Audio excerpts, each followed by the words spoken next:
Akibat mengidap pikun, seorang pasien nekat kabur dengan meloncat dari ketinggian 10 meter di RSUD R. Syamsuddin SH Sukabumi, Jawa Barat. Akibatnya pasien menderita luka dan patah tulang.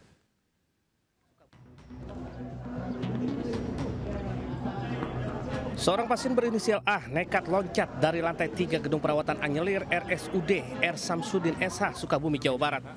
Korban yang loncat dari ketinggian 10 meter sempat membentur kanopi lantai 2 lalu terjatuh di atap selasar rumah sakit. Melihat korban terluka parah, petugas segera mengevakuasinya ke IGD untuk penanganan medis.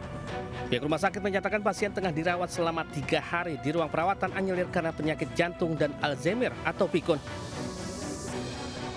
Namun selama perawatan pasien tidak kooperatif dan terus menghindari perawat. Diduga aksinya karena hendak kabur dari ruang perawatan. Usai mendapatkan penanganan medis, pasien dirawat kembali ke ruang yang sama dan dijaga keluarga. Dari Sukabumi, Jawa Barat, Budi Setiawan, Anyus melaporkan. Pemirsa, aksi kejar-kejaran mewarnai razia preman dan penyandang kesetaraan sosial di Pulau Gadung, Jakarta Timur. Razia digelar menyusul dugaan aksi perusakan dan pemadaman listrik lampu lalu lintas Cawang oleh Pak Ogah.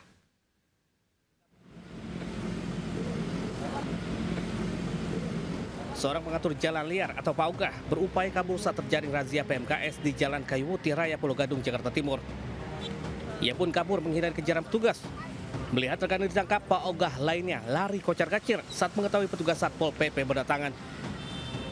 Bahkan salah satu Pak Ogah ada yang nyaris berkelahi dengan pelajar saat kabur di tengah kepadatan lalu lintas.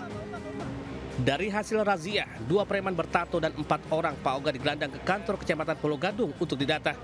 Sasaran razia kali ini adalah Pak Ogah karena sebelumnya ada dugaan aksi sabotase box lampu lalu lintas di kawasan Cawang. Razia juga berlanjut ke Jalan Perintis Kemerdekaan, Pulau Mas, hingga Rawamangun dan kembali didapatkan preman bertato berkedok pengatur jalan liar. Padahal pekan lalu, petugas juga sudah merazia kawasan ini setelah viral aksi pemalakan di traffic light Pulau Mas, Kelapa Gading, Jalan Perintis Kemerdekaan. Dari Jakarta, Rio Manik, Anyus melaporkan. Sekelompok remaja menyerang warga Petukangan Jakarta Selatan hingga terjadi tawuran. Para pelaku merekam di media sosial hingga video tersebar melalui media sosial Instagram.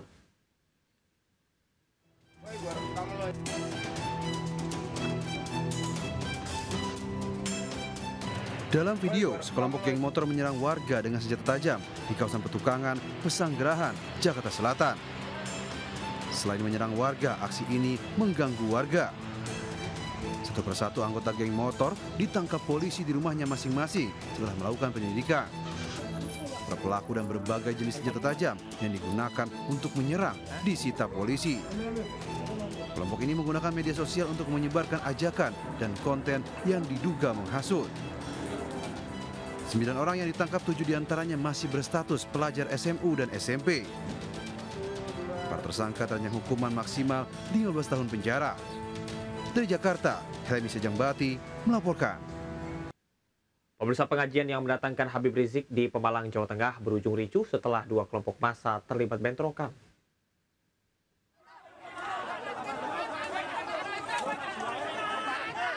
Kericuhan terjadi saat pengajian di Desa Pegundan, Petarukan, Pemalang digelar Kamis dini hari. 2 kelompok massa yang berbeda pandangan terlibat cekcok hingga berujung saling lempar batu, botol, hingga senjata tajam. Sedikitnya 5 orang terluka, termasuk seorang anggota kepolisian. Hingga kini aparat masih berjaga di sejumlah titik untuk mencegah bentrokan susulan. Pemda setempat bersama dengan pihak keamanan tengah berupaya meredam konflik sosial agar tak meluas.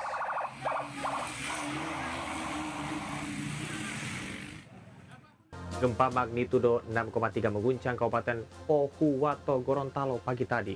Getaran gempa cukup kuat, membuat warga yang tengah melaksanakan sholat subuh panik keluar rumah.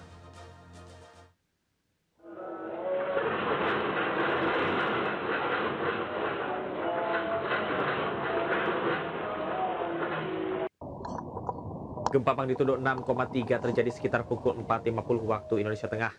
Getaran gempa terekam sejumlah kamera CCTV warga.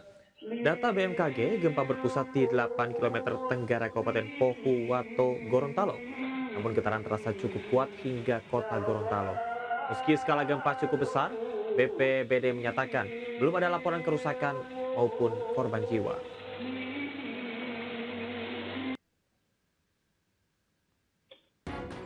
Seorang karyawan lembaga pembiayaan di Surabaya, Jawa Timur diancam dan disekap ormas karena menolak menyerahkan kendaraan yang disita.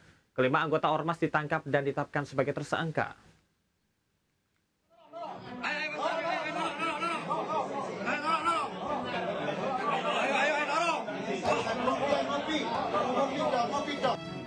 Video amatir merekam detik-detik saat belasan anggota ormas di kota Surabaya emosi kepada seorang karyawan lembaga pembiayaan.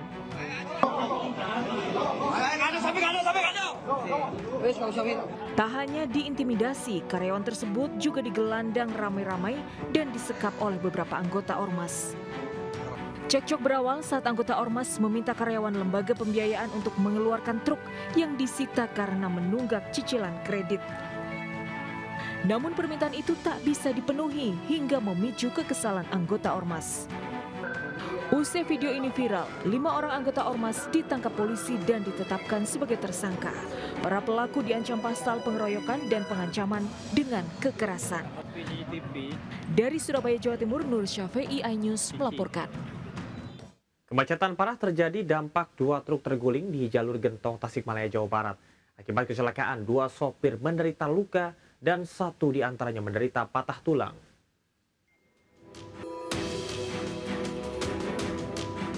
Truk fuso bermuatan susu dan dam truk pengangkut pasir terguling hingga menutupi jalan di jalur Gentong, Tasikmalaya, Jawa Barat. Akibat kecelakaan, 2 sopir terluka, 1 diantaranya patah tulang dan dilarikan ke rumah sakit. Kecelakaan terjadi saat truk fuso melaju dari arah Bandung menuju Tasikmalaya dan mengalami gagal fungsi rem di jalur Curam Gentong. Akibatnya truk menabrak dam truk dari arah berlawanan. Akibat benturan, bagian depan kedua truk ringsek dan posisi kendaraan melintang di tengah jalan. Akibat kecelakaan ini, kemacetan parah terjadi hingga polisi harus melakukan rekayasa lalu lintas dengan sistem buka tutup dari kedua arah. Evakuasi bangkai kendaraan harus menggunakan truk derek agar jalur Gentong bisa kembali dilalui kendaraan. Polisi mengimbau pengendara untuk selalu memeriksa kendaraan sebelum melintasi jalur rawan seperti tanjakan Gentong. Dari Tasikmalaya, Jawa Barat, Asep Juharyono, iNews melaporkan. Seorang pemotor yang tengah dalam perjalanan pulang tewas tertimpa truk pengangkut besi rongsokan di Semarang, Jawa Tengah. Kecelakaan akibat truk tak kuat melaju di jalan menanjak.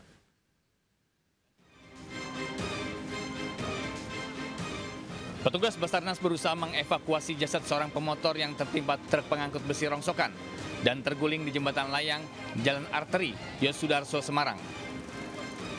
Banyaknya material rongsokan besi bekas membuat evakuasi berjalan dramatis. Secara manual, petugas dan warga harus menyingkirkan besi. Sementara itu, adanya aliran listrik di besi jembatan juga membuat petugas harus menghubungi PLN guna mematikan aliran listrik. Setelah 4 jam, jasad korban Anton Basuki Wibowo bisa dievakuasi. Dari informasi, korban tengah dalam perjalanan pulang ke rumah setelah bekerja sebagai tukang las di kawasan industri Terboyo. Jasad korban pun dibawa ke Rumah Sakit Dr. Karyadi untuk identifikasi. Kejadian berawal saat truk melaju dari arah timur menuju barat atau Genuk menuju Kali Banteng.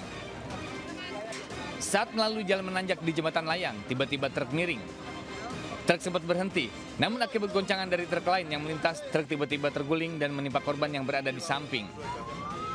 Dari Semarang, Jawa Tengah, Doni Marendra, iNews melaporkan.